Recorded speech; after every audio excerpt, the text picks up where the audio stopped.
Hello, and welcome back to Beacon Pines. Let's go talk to Kado.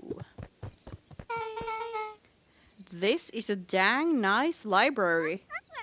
Thanks, we work hard on it. Aren't you a little too adorable to be a librarian?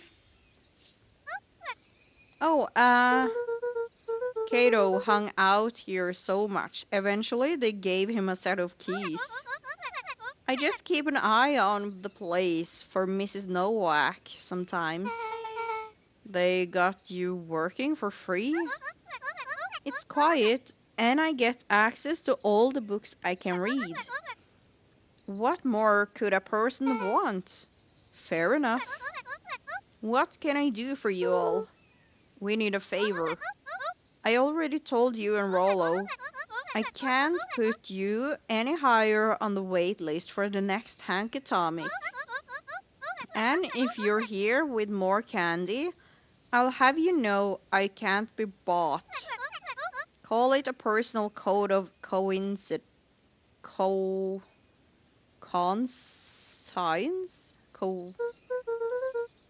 Actually, we're looking to do some research. Now you're speaking my language. What are you looking for? That's the thing, we sort of don't know. What do you got on the history of the town? There's the county record archives. What's in those? Births, deaths, newspaper clippings, stuff like that. Pretty boring reading. But they do go all the way back to when the town was founded. Great, we'll start there. Chapter 8, 6 Feet Under, 3 Towns Over. The kids spent the rest of the afternoon combing through dusty piles of old county records, desperately searching for anything that could help them make sense of Mr. Tolliver's cryptic utterance. Luca tried to shake the thought of Gran's basement, but his focus wavered. Explosives, messages hidden in jam, dossiers on various town figures, and Gran was the only family he had left. He still couldn't bring himself to believe the worst. But the old map with the symbol of explosives in town square made that difficult. As the sun began to set, the kids were no closer to the truth. If I have to read any more records, my eyeballs are gonna pop. We have to keep digging. If I dig another word, I'm gonna end up in one of these asinine death records. Rollo Carter lived a full and wonderful life, till he read so much boring crud that his brain oozed out of his Rollo ears. shut his book with an assertive nod. If you've got a better idea, spit it out. You sound like my sister. Keep pushing your luck, pal. And it won't be boring county records that kill you. I'll put you in the obituaries myself. Rollo muttered under his breath. You're a county record. Really? That's the best you've got? When I'm done with you, you'll be the footnote in history. Just Bex like slammed her finger down on the open page before glancing down to read. J. Hartford here. I'd love to see you try. Hey. We're all a little tired here. Let's just take a minute and... Something tickled the back of Luca's mind.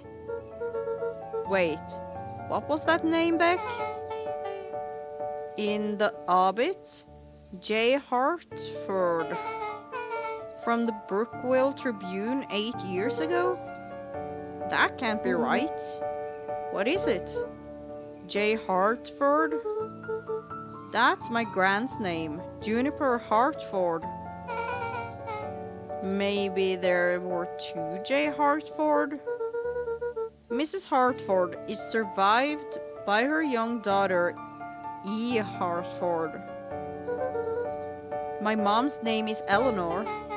Okay, this is getting creepy. If your Gran is 6 feet under 3 towns over, then who am I living with? The question hung in the air.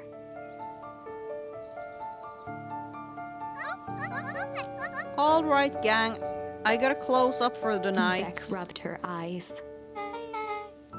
How late is it? Almost 10. Oh crap. Pie's gonna kill me. I gotta go. Yeah, my parents will be worried sick. Okay, let's meet as early as we can at the festival tomorrow. What are you gonna do about the unconscious man in your basement? I'll think of something. Luca's heart was pounding as he approached the house. If he was lucky, Gran, or whoever it was, hadn't gotten back yet. And of course, there was Mr. Tolliver tied up and unconscious in the basement. Dealing with him would be the first order of business. Luca shook out his arms to calm his nerves before entering. Uh-oh. He held perfectly still, tempering his breath, and listened closely. She was asleep. His only hope was that she hadn't found Mr. Tolliver before dozing off. Check on Mr. Tolliver in the basement.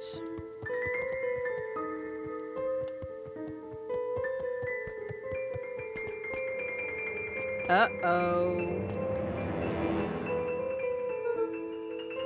Oh no! Mr. Tolliver was nowhere to be seen. Maybe he woke up, escaped from his bindings, and left without a Or trace? maybe Gran knew everything. What do I do? Luca's hungry stomach groaned. Not realizing it, he'd gone the entire day without eating. Okay, I can figure this out.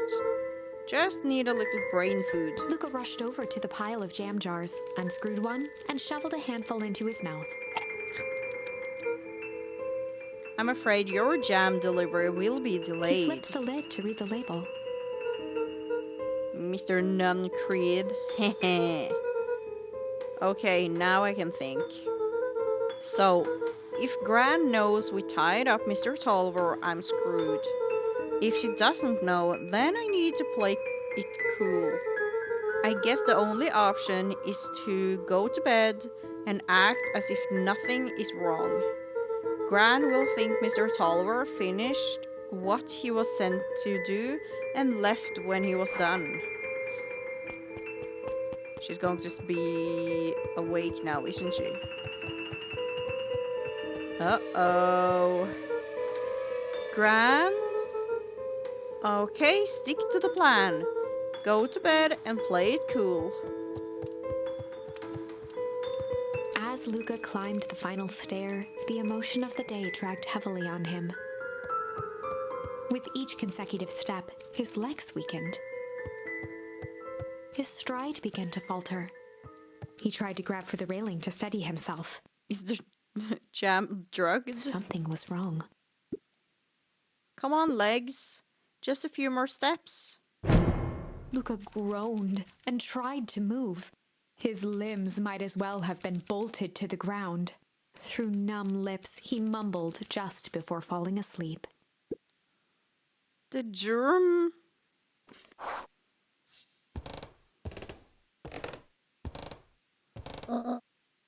Sweet boy. What did you get yourself into?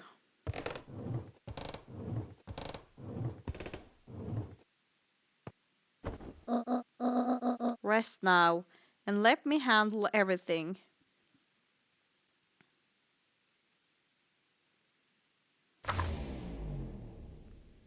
Chapter 9. A speech to end all speeches. Luca awoke to find himself face down in bed. He moaned into his pillow. Why would Gran drug him? Or rather, why was she trying to drug Mr. Nuncreed? Shaking the questions from his woozy head, Luca snapped back to the matter at hand. The festival. Run!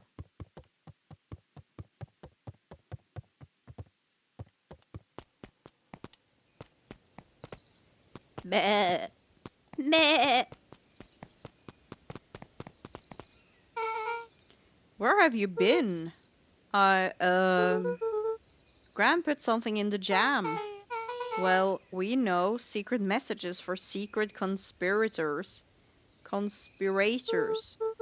No, this one, the one intended for Mr. Nuncreed, put me to sleep.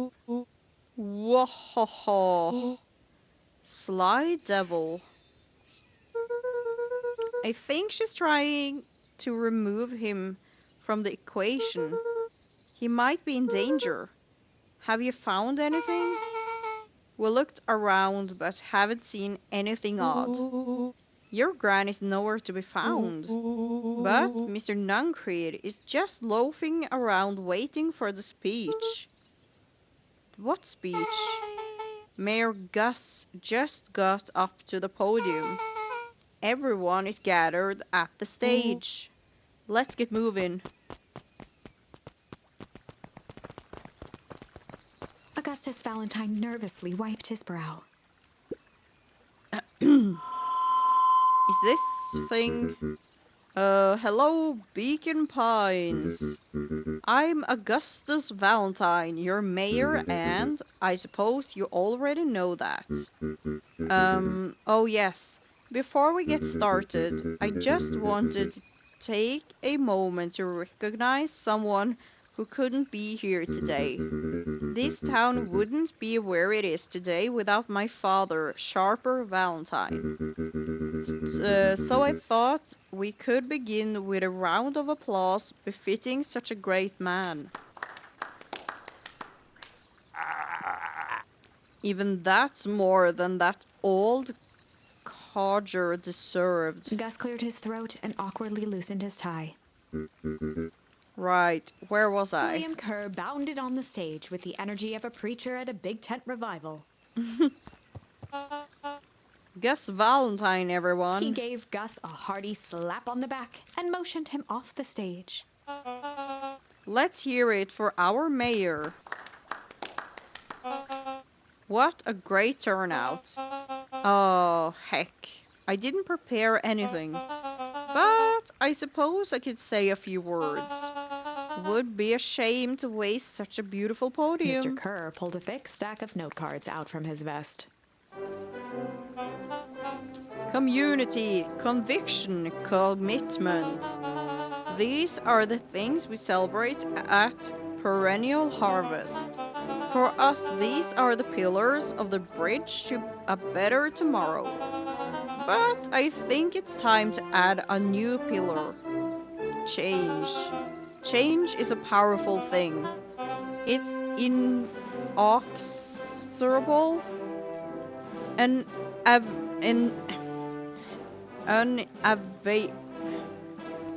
Jesus Christ, is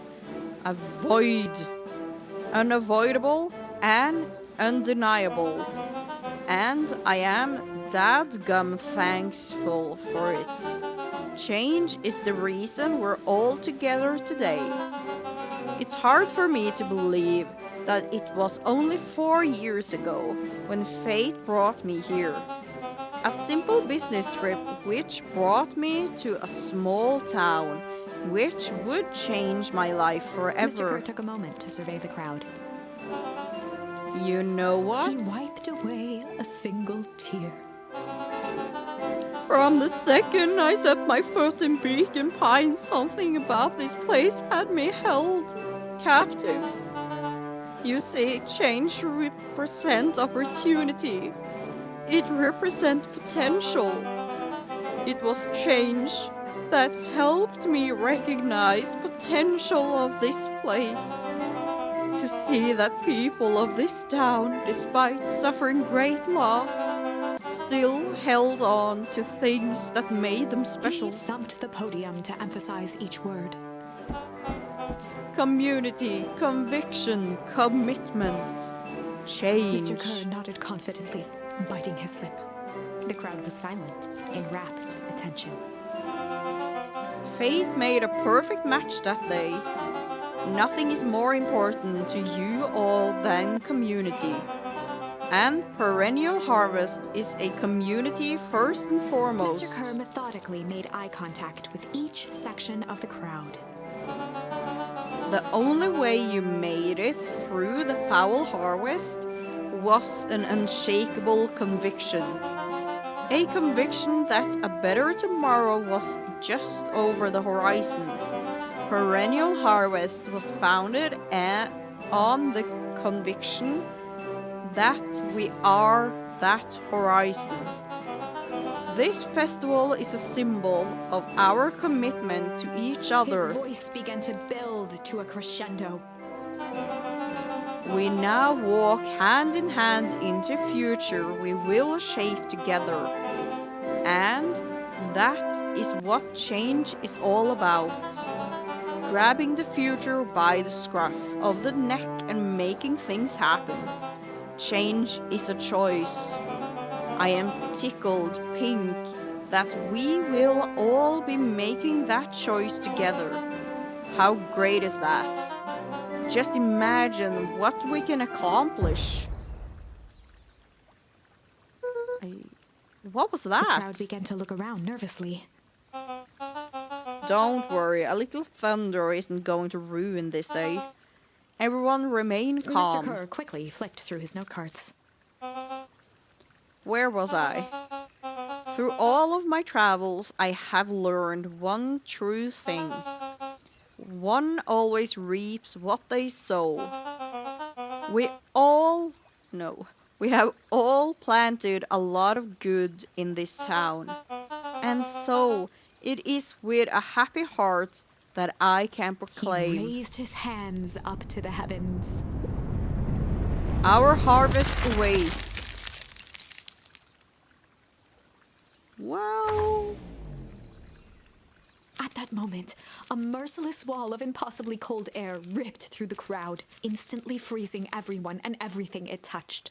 For a man like William Kerr, this was a fitting way for things to end. On a stage, with an entire town frozen in rapt attention for the rest of time. The end. There's that ice again! Whenever I think we're getting close, it comes along and ruins everything! Maybe we should just quit? Maybe you should just close the book, walk away, and never think of me again. No, I don't mean that. We got a little closer this time. We just need to try again. Please. okay. So we can try Sly Cup. Is there anything new here? Refuse. Oh yeah, it's that thing. That's only going to work or end in catastrophic events as well.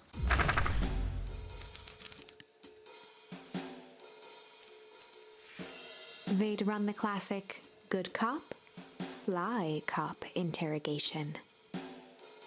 Luca and Rollo ducked behind a barrel, leaving Beck to her task. With a few crisp Oh. snaps, she roused Mr. Tolliver. Huh? What's going on here? You're that Maudeville girl. Please call me back. Sorry about all this. Mr. Tolliver looked down and shifted a bit, testing his restraints. It seems there's been a mix-up. You see, I'm down here for the same reason you are. Juniper sent you Beck here? caught herself before letting the surprise manifest on her face. She'd already gotten him to reveal his relation to Gran. This was gonna be easy. You know how Juniper is with her precautions. Operation Sparkleplug has us all on edge. I guess she thought you needed some backup. But she sent a child? What better way to avoid prying eyes? Who would suspect a kid? I suppose that makes sense. Mr. Tolliver wriggled a bit in his restraints. Oh, I'm so sorry. Beck quickly removed the ropes. That had to be uncomfortable. A little, yeah. But you understand. We never know who to trust in this Mr. town. Tolliver rubbed the growing knot on his forehead. Very true. So it turns out we're both here Beck to twirled her hand, as if to prompt Mr. Tolliver to finish her thought. destroy the evidence? Beck shook her head and clicked her tongue. Yep, the old gal is nothing if she's not thorough. Mr. Tolliver let out an amused huff in agreement. She sure is. Can't blame her though. If anyone were to find out that we're going to destroy the source, well, we both know how bad that might be. No one will know anything once I finish cleaning things up down here. Beck was on a roll now, playing Mr. Tolliver like a fiddle. You sure you can finish this up on your own? Juniper trusted me for a reason. You can leave the rest to me. Good. There is one more loose end I'll go work on. Loose end? Oh, it's nothing really. The other day I had the radio on scan while restocking the candy shelves, and wouldn't you know it, I intercepted an old phrase in a perennial harvest transmission. Underground secrets. That's ominous. I think it might be a password, but Juniper dismissed it. Said it wasn't mission critical. What's the password for? We don't know. So we have a password and nowhere to put it. It's gotta mean something, right? Good thinking. You should probably go work that out. I've got this under control. That's a relief. Between you and me, this basement gives me the willies. Heading for the stairs, Mr. Tolliver hesitated and turned to Beck with a puzzled look. She grinned and gave him a peppy wave. With a shrug, he continued up the stairs, whistling a jaunty tune. You guys catch that? Sure did. The whole time Mr. Tolliver's had a candy shelf, but all he ever sells us is apples. Beck blinked slowly in disappointment. The password, Rollo. Well, sure, but once things are back to normal, I'll be having a word with Mr. Tolliver about that candy shelf. Fine. In the meantime, I've got an idea. She turned to the table and began tearing small scraps of paper. He said he heard a password on the radio. Any good spy transmission is never what it seems. Beck marked each scrap of paper and leaned back. We just need to find the hidden meaning. Okay. What's another word for underground? Buried? Covered? Could it be a cover-up? Maybe. It's one of those each letter is a number thingies. So U would be 21, N would be 14, D would be... Ooh! It's an anagram. Crude's drugstore. Luca and Beck looked at Rollo with amazement. Rollo, that was incredible. Well, it's either that or Cred's new drugstore. Yeah, I think you were right the first time. How did you do that? What can I say? I love ciphers.